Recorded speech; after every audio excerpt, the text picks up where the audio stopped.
Hi, Sydney. Thanks for coming in today. Thanks. I just want to talk to you a little bit about what we talked about last week. You have been really bringing up that you want a new job.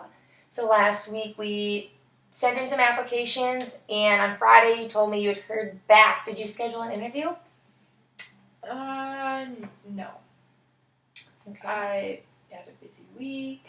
I just didn't get to it. Yeah. I think maybe I'll do it soon. We'll see how this next week That's okay. We all get busy sometimes. I know Scott had called in and said that you guys are working on scheduling some, but you're kind of hesitant to go to that next step. Yeah. Okay. Yeah. I mean, I'm pretty bored at work. Yep. But, I mean, I'm comfortable, good hours, good friends.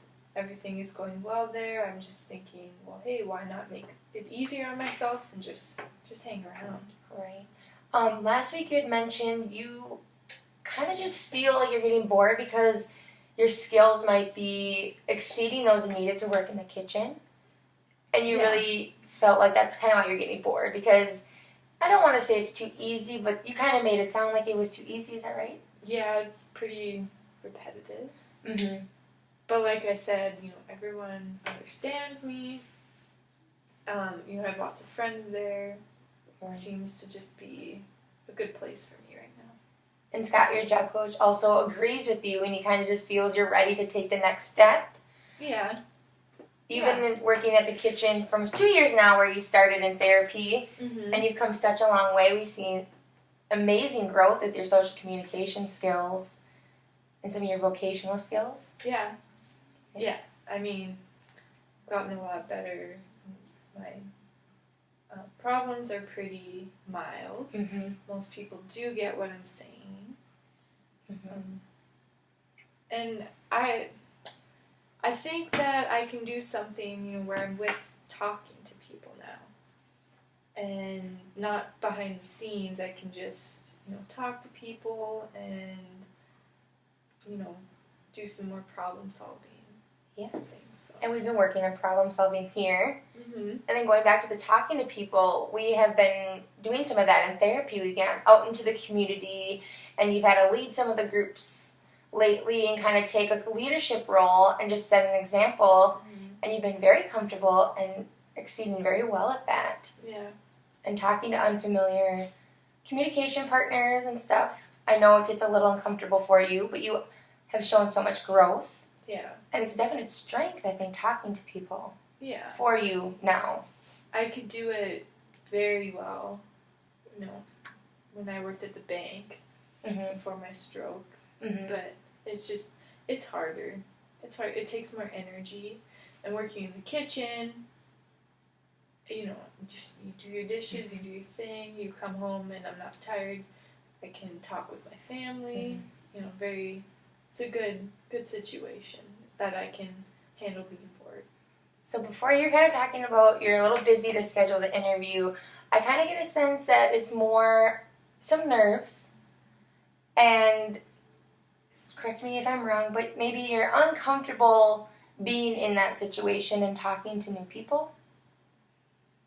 Yeah, that's definitely part of it. Okay.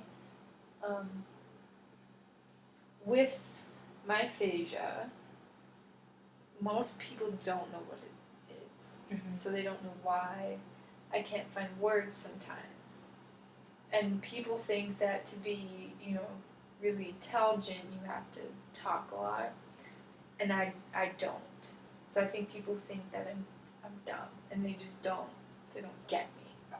Just like people at my dishwashing place or you, and everyone, they get it. Mm-hmm. And they give me that time. They give you time. So are you afraid that in the interview they may not give you that extra time to sometimes find those words that you struggle to communicate? Yeah, they might say, oh, she needs time. What's it going to be like on the job? Yeah.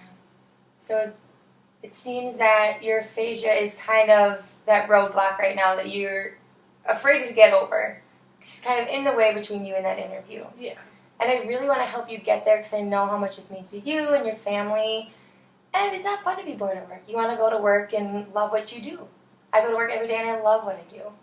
So I think in therapy, we can kind of do some role-playing situations. And I know in the past that's really helped you a lot, especially when we've gone out into the community practicing some of those scripts and what you can say with people.